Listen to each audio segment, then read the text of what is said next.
Yo, let me tell y'all this, man. And I'm going to give y'all a little bit of what went down during the Attitude Era. I ain't going to give you no revision history. Okay? These three tag teams right here played a heavy role in the Attitude Era. These three right here,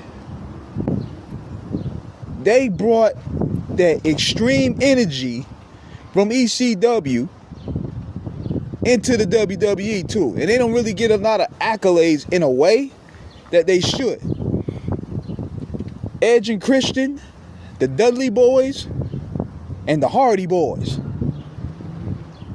Because think about this. They stole the show at No Mercy. I think it was a ladder match with the Hardys and the Edge and Christian. They stole the show that night. I remember ordering No Mercy. That was the talk of the town right there, because let me tell y'all, man, not everything was peachy in the Attitude Era. That's just like anything. Not every era was perfect. In 1999, and me and my guys in the council, we said this many times.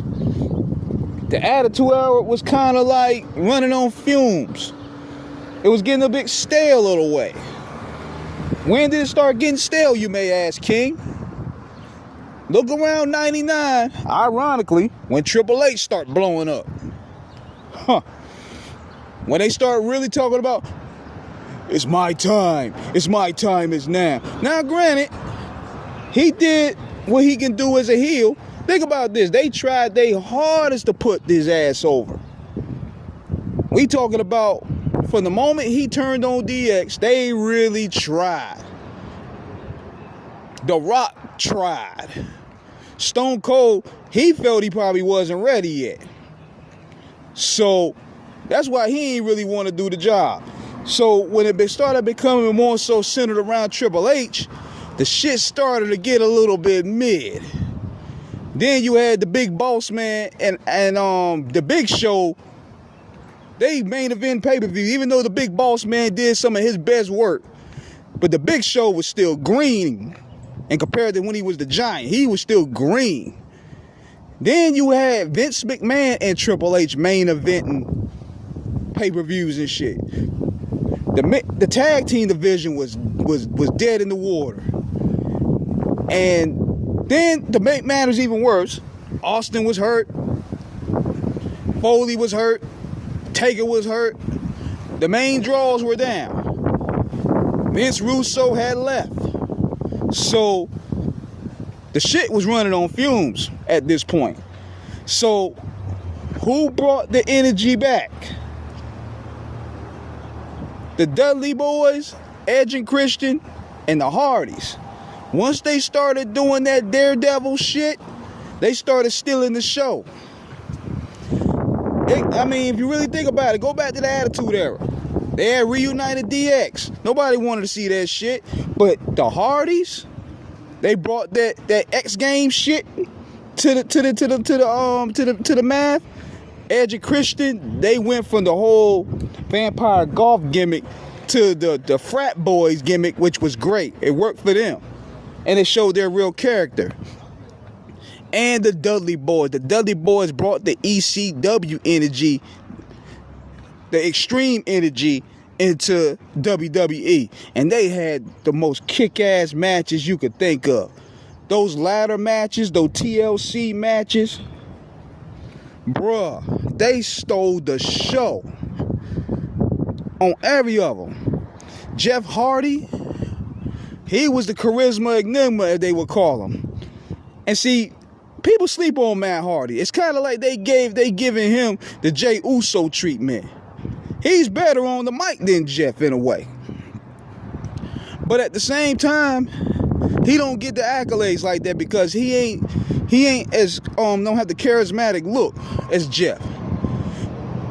Edge and Christian, they started coming in their own character. The goofy frat boy shit they started doing, it was hilarious. And they also showed that they could be some badass pretty boys. So Look at the matches from No Mercy. They stole the show. Then they re-upped and did the Royal Rumble.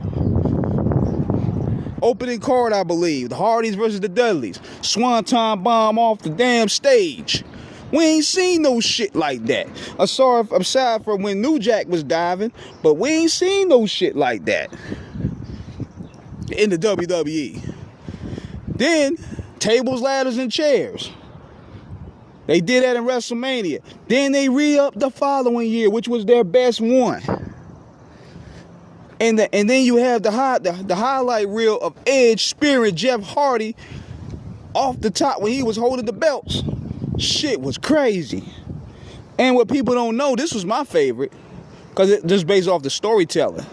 They re-upped and did it again. They did it for free on SmackDown. This time it had Benoit and Jericho. That match was total chaos. And it was on free TV. Nigga, we was eating. But them dude, y'all need to check that out. As a matter of fact, I'm going to pin that fucking match right on that page. It was Chris Jericho, Chris Benoit, because Vince McMahon was punishing them. They had to defend the belts in the TLC. And man, that match was bananas. Like, you ain't gonna get nothing like that ever again, because without those three tag teams, they strengthened the tag team division. Then you had the APA getting involved. The tag division started looking mighty bright. Then Kurt Angle started getting involved. He started getting involved with Edge and Christian, building his character.